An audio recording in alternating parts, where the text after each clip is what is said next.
Nah, jadi tadi kan aku udah bilang bakalan nginfoin tentang adab membaca Al-Quran ya, dari Al-Quran yang udah di review sebelumnya. Di sini diinformasikan tentang adab membaca Al-Quran. Oh ya, sebelumnya aku mau memberitahu ke teman-teman ya bahwa dalam membaca Al-Quran itu memang ada adabnya. Jadi teman-teman, bukan hanya kita dalam kehidupan ya ada adab. Nah, dalam membaca Al-Quran juga, karena Al-Quran merupakan kitab suci umat Islam gitu ya. Nah, di sini aku bacain ya buat kalian, dan nanti mungkin aku juga akan menjelaskan menurut aku ya kenapa gitu ya. Nah, yang pertama itu yaitu membersihkan mulut dan menggosok gigi terlebih dahulu dengan siwak. Nah, kalau zaman sekarang itu membersihkan mulutnya itu dengan sikat gigi ya, atau dengan sikat gitu, dengan tujuan agar ketika membaca Al-Quran mulut terasa segar dan wangi, dan membaca pun dapat dilakukan enak dan tenang. Jadi itu ya, tujuan dan maksudnya itu adalah ketika mulut kita bersih, gigi kita bersih, maka nanti kita membacanya akan wangi, segar gitu ya. Kemudian mensucikan diri dengan wudhu. Nah, ini nih yang udah banyak yang tahu kalau ini ya, bahwa kita kalau misalkan mau membaca Al-Quran itu sebaiknya sudah berwudhu terlebih dahulu, karena tadi ini adalah kitab suci Al-Quran gitu. Berwudhu sebelum menyentuh dan membaca Al-Quran merupakan perilaku penting agar diri ini dalam keadaan suci terhindar dari hadas kecil maupun hadas besar, karena Al-Quran merupakan kitab suci gitu. Kemudian dikatakan oleh Sahih Imam Haramain berkata, orang yang membaca Al-Quran dalam keadaan najis, dia tidak dikatakan mengerjakan hal yang makruh, namun dia telah meninggalkan sesuatu yang utama gitu ya.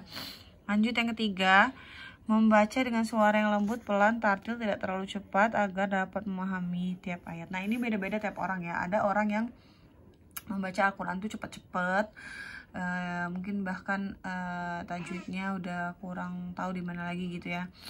Ada yang membacanya dengan pelan gitu kan. Ada yang membacanya dengan berlagu seperti itu ya. Tapi ini yang disarankan dalam adab membaca Al-Quran yaitu membaca dengan suara yang lembut, pelan, dan tartil, tidak terlalu cepat agar dapat memahaminya gitu.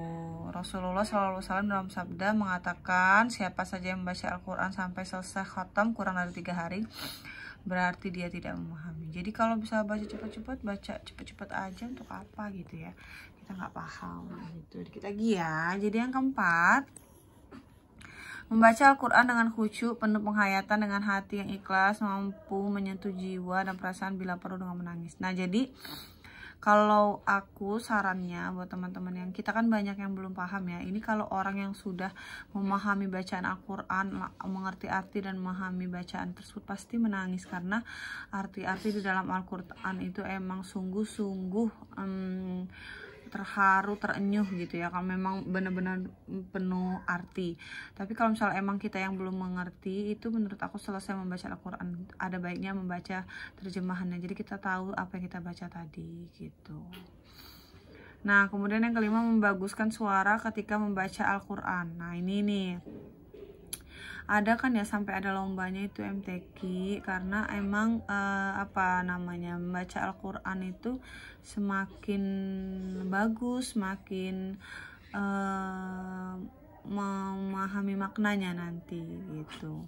Kemudian yang keenam, baca Al-Quran dimulai dengan isti'azah. Nah, isti'azah ini dalam firman Allah yang artinya, dan bila kamu membaca Al-Quran maka mintalah perlindungan Allah, dengan masuk membaca Al-Quran dengan suara yang lirih dan khusyuk.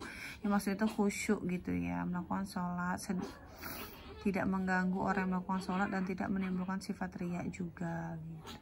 Itu aja ya adab dalam membaca Al-Quran, semoga bermanfaat. Assalamualaikum.